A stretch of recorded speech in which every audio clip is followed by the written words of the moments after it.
मैं Virendra Singh Vicky advocate,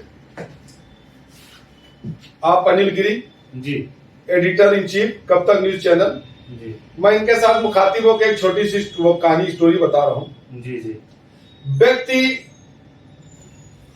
as के हिसाब से उसके क्रियाकलाप हो जाते हैं। जिस एज का व्यक्ति गुजरता है उसके हिसाब से क्रियाकलाप भी बदलते जाते हैं। जी, आपने देखा होगा अनिल जी। जी, जो 40 साल की एज है वो व्यक्ति की जुझारू एज है। जी, जी, जिस एज में व्यक्ति स्वयं की एज जीता है, जी, यानी 40 साल ब्रह्मा ने उसको एज दी है मनुष्य को जीने की। कुछ भी कर गुजरने के लिए वो तैयार रहता है। तैयार है वो 40 साल वो कमाएगा, बिजनेस भी कर लेगा, कामयाब भी हो जाएगा और सक्षम होगा, सेवा कर सकता है और एनर्जेटिक होता है, ऊर्जावान होता है। जी, आपने कभी सोचा होगा 40 के बाद जो 20 करके 30 यानी 60 साल तक इस एज में व्यक्ति क्यों अलग अलग वो हो जाता है? उसका एक बड़ा लॉजिक है। जी, हुआ क्या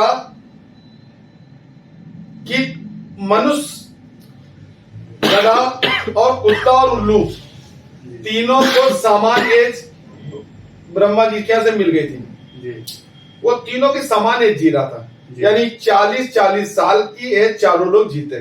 जी, लेकिन गधा जब उसको 40 साल की उम्र दी गई, जी, उसने कहा मैं 40 साल तक कहाँ कितना बोझा ढोऊंगा, जी, तो मुझे तो भाई इतनी उम्र नहीं ठीक है, इतनी उम्र मेरी कम कर दी जाए। जी, तो कहा देखिए उम्र तो मैं कम कर सकता हूं, लेकिन उसकी एक कंडीशन है। कंडीशन ये है कि कोई भी आप में से इस एज को ले ले अपने जिम्मे, मैं आपकी एज कम कर दूंगा, उसकी एज उसको दे दूंगा। तो सबने मना कर दिया।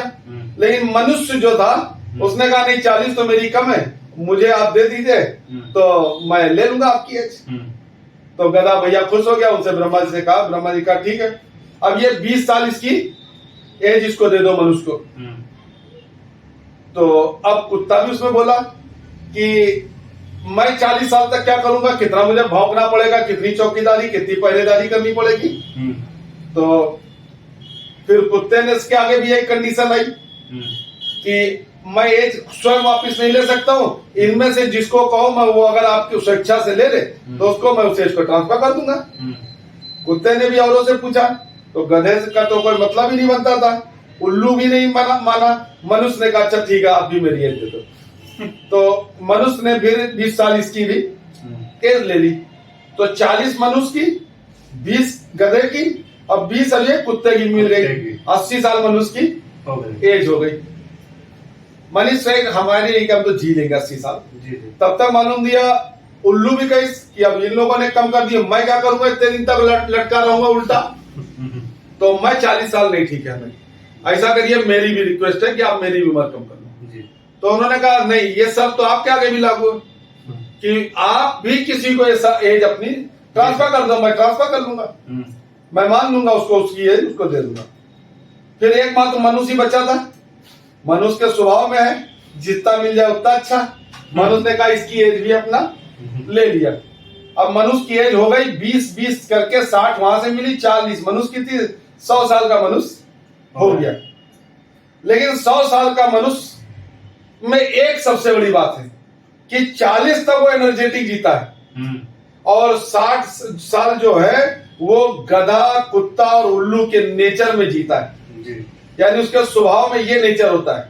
40 के बाद हर मनुष्य के ऊपर एक जिम्मेदारी आ जाती है, बच्चों का बोझ हो जाता है, शादी हो चुकी होती है, बच्चे हो चुके होते हैं, कमाई का लोड हो जाता है, बच्चों की फीस हो जाती है, यानी वो गधे की देखे हर समय बोझ ढोता चलता है। तब तक उसकी ये 60 हो चुकी होती है। तो अब वो बोझा तो ढो चुका था, अब कुछ जिम्मेदारियां औरों के ऊपर आ जाती है, तब तक ये नाती पोते भी हो जाते हैं। तब तक अब इनकी एज भी कुत्ते वाली जीने वाली आ गई होती है, जो नेचर होता है, क्योंकि पाई हुई तो कुत्तों से गिफ्ट में। अब ये क्या करते हैं, हर समय भौंकना चालू कर देते हैं, यानी हर छोटी छोटी बात पे काटने दौड़ना, चिल्लाना, लड़ना, झगड़ना। तो हर आदमी बड़ा परेशान हो जाता है, क्या स्वभाव से तो एज मिली है ना। तो अब ये इस एज को भी जीते जीते 80 कर लेते हैं। अब फिर बचती है कि 80 के बाद तो उम्र ढल चुकी होती है, मनुष्य के पास सारी जिम्मेदारी से निवृत्त हो चुका होता है। तो उल्लू को देखा है, वो खाली यूं करके बैठा रहता मुंह करके, कैसा बैठता नहीं भैया उल्लू, ऐसे बैठा रहता। तो अधिकतर जो ओल्ड एज के बुजुर्ग हैं वो घर के दरवाजे पे या कहीं पर भी कुर्सी के पास कैसे बैठते हैं, उल्लू की दिखे चुप्पे बैठे ताका करते हैं। ये एज है जो मनुष्य ने अपने लोगों से मांगकर अपने स्वभाव में बसाई है।